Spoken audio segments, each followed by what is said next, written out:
Good morning, everyone. I'm Janet Prill. I'm the junior warden of the parish. And my role this morning is to lead us all in honoring Father Peter on the 30th anniversary of his being ordained as a priest. Stan Torty, the senior warden, is traveling and not unable to be with us this morning, but he is on the live stream, I know. At this time, I would like to invite any of the other senior and junior wardens who are able to be with us this morning to come forward and join me. And I believe those who are able to be here include Mark Thorsheim, Dean Davis, Jill Sotkoulis, and Steve Wyckoff. Father Peter has dedicated almost half of his life to the priesthood, bringing Jesus' message of love to all those he has pastored over this time. At the Kent School here in Connecticut, at St. Paul's Episcopal Church in Cleveland Heights, Ohio, at All Saints Episcopal Church in Phoenix, Arizona, and remarkably, 16 years, more than half of his priesthood, with us here at St. Mark's in New Canaan. Peter is humble and not one to love being made a big deal of. And he is quick to remind us that church is a team sport. Okay, but what a coach. We would be remiss if we did not take this opportunity to highlight some of what he has led for our parish, and in many cases, done for us individually. Father Peter led the transformation of this parish to one that is thriving and growing in numbers, welcoming diversity, bursting with young families, with numerous children in the Sunday school and the preschool, with robust lay ministries, helping us to carry out our mission to live a deeper life in Christ, a more holy communion with one another, and a greater love for the world. Peter envisioned the importance of the digital world for the church and led our foray into live streaming well before the pandemic. How wonderful that we were able to stay connected during that challenging time. And this has evolved into a significant and growing remote community. Father Peter has built an outstanding team here at St. Mark's, including staff and clergy. This world-class team collaborates to bring the message of the gospel to us through podcasts and sermons, reaching us as we are on the move, as well as when we're here together. Peter has led the effort to build our endowment from what was under $500,000 at his start to now over $9.5 million today. And the endowment draw each year from that is critical to our balancing the budget. Less visible are the constant demands of pastoral care. Father Peter has been there for so many of us at the critical moments of joy and sorrow, bringing the sustaining message of love and hope. As we reflect on Father Peter's ministry, I would like to invite you all to join in and show him how he has touched your lives. Please stand and remain standing if you have served with Father Peter or been helped by him in any of the following ways.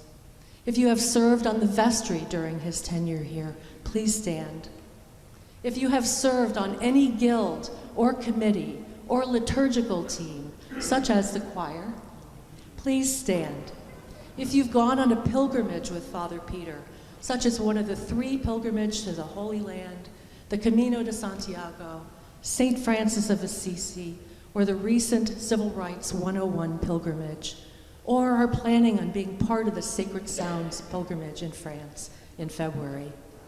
If someone in your family has been baptized, confirmed, or married by Father Peter, please stand. If you or someone you love has received pastoral care in times of need, please stand. And I invite all of you, anyone whose lives have been touched in any way by Father Peter, please stand. Father Peter, this is your church family standing here, and together we want to offer you our warmest wishes on this important milestone and say a heartfelt thank you for giving so much of your life to this community.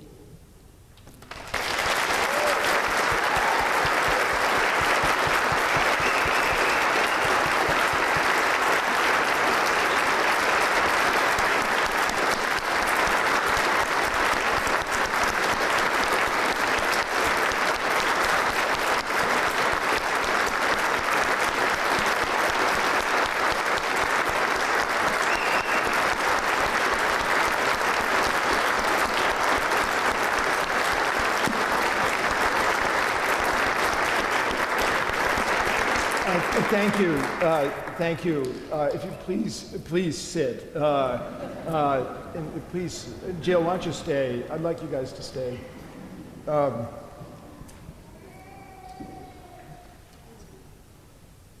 first of all, thanks, Janet. Thank you for giving voice to that. I'm actually super emotional, as you can tell. And I'm gonna get my head down here. I'm humbled and I'm honored and I'm somewhat embarrassed. And I'm a little reflective. I missed my 25th anniversary of my ordination because I just wasn't paying attention. And I was unforgiving to myself. I was not happy with this. And so I told the staff and I told Jill, don't let me forget the next one. And I identified the date and then I promptly forgot about it. Until Jill walked in my office the other day and said, by the way, your ordination anniversary's come up. And I'm like, oh, wow. And I really had just wanted to get it into the prayers of the people. That was what my goal was. And I am incredibly touched. Thank you for that. Thank you.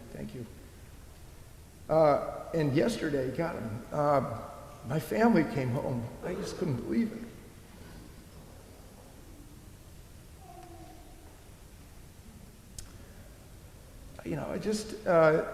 And I have a great family, I really do. And Olivia couldn't be here because she's running a marathon in northern Maine, which means she ought to have her head checked. But anyway, I started to reflect, and I couldn't understand where 30 years went. I don't know where 30 years went. It's really hard to sort out. And last night at the dinner table, Jennifer, my wife, spoke, and she spoke about, wow, this is super hard for me to tell you this story. She talked about the vow of our marriage, and then the vow that I took to the church. And Sally's, I've been married to the church, and I said something. And the vow I took to our Lord, and I said, well, there was 2 ordinations, meaning one of the diaconate and one of the priesthood, and somebody at the dinner table said, you mean the first one didn't take? And so I stand before you as an incredibly lucky man. I really am, and Mad Dog, who I love, is here. All I can think of is Lou Gehrig saying something like that. I'm no Lou Gehrig. But a lot of people in life don't know what to do. They don't know what to do. And I know what to do, right? A priest is to make a community, a Christ community. That's what it's about. And I have an amazing grace story. I was truly lost, and then I was found. I'm right out of the song, the hymn. And I was not a pious kid. Church didn't mean anything to me. I went to the 5 o'clock mass with my basketball. I never heard a final hymn. The only sermon I ever remember was Jeremiah was not a bullfrog. That's the only thing I remember from my religious training. And I brought my basketball to prepare for my professional career, which somehow didn't come to pass. I went to confession every week with my sister, who's here, and we went to confession at 4:30, and I made up my sins every week. And I would say, bless me, Father, for I have sinned. It's been a week since my last confession. During the week, I've been mad at my sister. And she would say, shh, shut up, shut up. And then we'd go get hot balls and gum on the way home. I wanted to be a professional athlete, and I wasn't good enough. I wanted to be a writer, but I can't write. I wanted to be a philosopher, but I'm too dumb. I wanted to be an investment banker, but I was there 20 minutes, and I thought, uh-oh, wrong job. I went on a search for God, which I'd been searching for the meaning of life, and I had a conversion experience, Locust Lane in my brother's basement in Rye, New York, in which I felt called. I knew God existed. I knew that I was all right, which was questionable at that time, and that I was to serve God as a priest. And I was a lapsed Catholic. I hadn't been to church in years. And so my standing before it's the most unlikely vocation that I could ever imagine. When I moved to Cleveland Heights, to St. Paul's in Cleveland Heights, I became a cyclist. And one of the guys who in the church gave me his bike, Mark's a super cyclist, and he was in this group, and he said to one of the guys in the group, Brad Whitehead, he said, hey, I think one of your college friends is going to come be our priest. And he said, yeah, who's that? And he said, Peter Walsh. And he goes, oh man, I know that dude. There was no way that dude's a priest. Let's just say I had a great time in college. And when I got to wanting to be ordained, I eventually made it to an Episcopal church. And Cassia, here you are sitting here. I went to St. Peter's Church in Chelsea, and Cassia was there. Thank you for being there, Cassia. That was a bit of a bumpy ride. They turned me down for ordination. I went to Trinity Wall Street, where I was eventually put forward for ordination, though the vicar didn't like me and didn't want to do that either. I went to the Commission on Ministry, and they turned me down to Bishop Bryan said, you should have heard the stuff they said about you. It was really, really kind of funny. I went to seminary with no support for this because I was on an airplane, and Sammy, who's in the back here, who's he's strong as a car, was a tiny little baby, and he was crying the whole way to Palm Beach when we were flying in to go on vacation.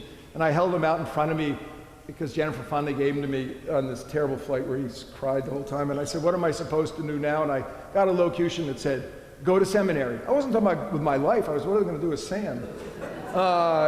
And we were hemorrhaging money that we didn't have. I went to seminary, and I failed 5 out of the 7 segments of my ordination exam.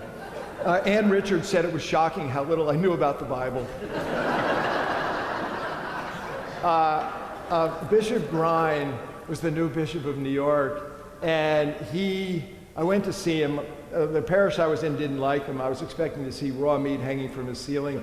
And I remember we talked about the Los Angeles Lakers. It's the only thing I can remember the conversation. I was like, bishops know about the Lakers. That's amazing. And I think that that's how I got ordained. I think that he wanted to talk about the Lakers. I think he was probably done. I talked to his daughter on Friday, and she said, oh no, I know, we've been talking for years, and she said, oh, I know why you got ordained. My dad thought you were a good guy. Well, Bishop Grine took me off the heap that nobody else wanted anything to do with me, so I'm always grateful to him. He then said it'll take 10 years to become a priest, to learn how to be a priest. And I thought, oh my God, that's forever. And now I can't even remember what I was doing at my 10th anniversary of my priesthood. Elizabeth had a great joke at the staff meeting. Now that I was crossing over 30 years, maybe I'd finally figure out what the heck I'm doing, which I think is about the funniest thing I ever heard. I'm still hoping to figure it out. And I know I'm talking too long, and I'll finish in a moment, but when I was at an advertising agency in New York, I was looking out the window one day, and I didn't want to live the life I had, and I wanted to give my life to people and to serve them. And the greatest honor, one of the greatest, it's an incredible vocation, is that I have been invited into so many of your lives to do what Elizabeth and John and I do. I used to say this is like getting into the pool with people or getting into the human condition. There's no way you can just put your toe in. But as I thought about it, it's much more like being in a rescue helicopter and just jumping into the ocean of people's lives. And I have been, some of you, I love you, I can tell you that. And I have been to the worst moments in people's lives, the worst terrifying moments, the death of children and horrifying things. And I've also been at the best moments. You know, I get to stand closer to the couple getting married than their parents do. And I have also been present for things that would make a stone believe in God, as people die and see the light and all kinds of holy things. You know, I've spent my life wrestling with God. That's what Israel means, one who wrestles with God. And as John and Elizabeth would agree, every Saturday I want to quit if I'm going to preach the next day. I'm like, why am I doing this? This is terrible. I hate this life. Every Saturday before preaching, I quit. And I'll just say, to live this life that we live, it's the impossible vocation. There used to be a book by that title. And I'm drowning all the time. We're all drowning all the time. And I'm very sorry if I've disappointed you. I just can't do it. I can't return all the emails. I can't do it. And I'm not alone in that. That's the way it's like, what it's like. And also, it's like getting an MBA. I mean, look at these people, and I'm sorry that Stan can't be here and Katie Roach can't be here. You have to get an MBA on the run too, because you have to understand organizational management and you have to understand how to run a business. And as I look at you and I think about all the money and the capital, the resources you have given to the life and ministry of the church, it's shocking. I mean, I think you people are shockingly beautiful. I really do, because what you've given gives life to so many. And in COVID-19, with COVID-19, many of you tuned in, there was 4 of us in the building. There was Elizabeth, Justin, Peter, and Jill. We sat in 4 corners and we looked into that camera over your shoulder. That camera was put in because we couldn't get the camel down the aisle as seen during the world's greatest Christmas pageant. And also the other camera gave Justin a double chin. And I thought he was too young to have a double chin, so we put another camera in. And so, I'm just going to skip about spiritual life, but I do want to thank just a few people. And this is like a football game. I actually want to thank Jesus. I feel like I scored a touchdown or something like that, spinning the ball in the end zone. I'm actually not for that, Chris. You can talk about that. I'd like the NFL to reel some of that stuff in. I think it's unseemly. But anyway, I do believe that the way of Jesus, the living Christ, has given me life. And I want to thank the spiritual world. I believe I've been helped by spirits, angels, people who died that I can't see and can't know, and that someday I will see and know, and I'm grateful for their help. At the 50th anniversary of All Saints in Phoenix, we had an enormous celebration, and there was one of the monks in our attached to our congregation was talking about a priest who was there who I couldn't see because I didn't have eyes to see. I believe there are people here who helped me. I'm grateful to my parents, and I believe they're here. I'm grateful to the role models and spiritual directors I've had. I've had the most incredible holy people speak to me. I mean, enviable, the people who I've been able to speak with. I'm incredibly grateful to you. Anytime I go to a clergy conference and people bash their congregations, I just it's not true. You people are incredible, you're beautiful, and you are loving, and you make incredible things, and you draw love out of all of your clergy. I'm grateful to so many of you who have cared for me, and many of you have literally cared for me when I have been exhausted. The wardens and the vestries, each of you here and many, many others have cared for me super personally. I'm grateful for my clergy colleagues, for John and Elizabeth, both of whom are brilliant, by the way. Both of whom are way smarter than I am. And I'm grateful to them. And I'm grateful to all those that I can't name. I mean, it's easy for me to name Justin. But, Marion Fortner, who I worked with in Arizona, texted me this morning. I'm grateful for all those. I'm grateful for our staff. You have the best staff of any church in the United States. I'll just tell you that. And they're like an NBA team because they pass the ball beautifully. It's great players who pass the ball is the way you achieve victory in games. We have great players who pass the ball. And I'm really grateful to my friends. I'm just going to name 2 of them, Dennis and Tom, who I know are zeroing in this morning. Neither of whom know anything about church. 0 about church, but they know everything about me. I'm grateful to my brother, who is, hi Fred, who was with his fiancée Ellen this morning, not here. My brother gave us $50,000 because we didn't have any money. to go to church. To go to seminary. How's that? And I'm grateful to my sister who raised me and is my mother when, Ellie functions as she's the matriarch of the family. My brother and I do whatever she says. And I'm grateful to my kids, to Sam, and Ben and Olivia, who's the one who needs her head checked because she's up running, and Gus and Phineas. My love for them is beyond the beyond. And I'm super grateful for Francis and for Cecily. Sam and Ben just got married, and how great it is for us to have Cecily and Francis as part of our team. And I'm incredibly grateful to Jennifer, my wife. Being married to a priest is like not a cup of tea, because you're just like wrong. You're just gone at the wrong time sometimes. And we had so little money for so many years. We only had cars. I did a funeral in in Cleveland, and instead of getting paid, I got the car for the man who died. And it was a cruddy car, and the car broke down on Lee Road, and Olivia and Gus and I got out of the car, and Olivia said, "What are we doing?" I said, "We're walking home." We never went back and got the car. It wasn't so great. We had another one that had so many holes in it. The air conditioning was when you accelerate, you could feel it. But anyway, I just say my heart is for my wife, Jennifer, because she never once batted an eye at a lot of things that were worth batting an eye over. So I'm grateful. And thank you. And I'm sorry I spoke so long and put the coffee hour off so long. I apologize for my long-windedness, but my heart is full of gratitude for all of you. Thank you. Thank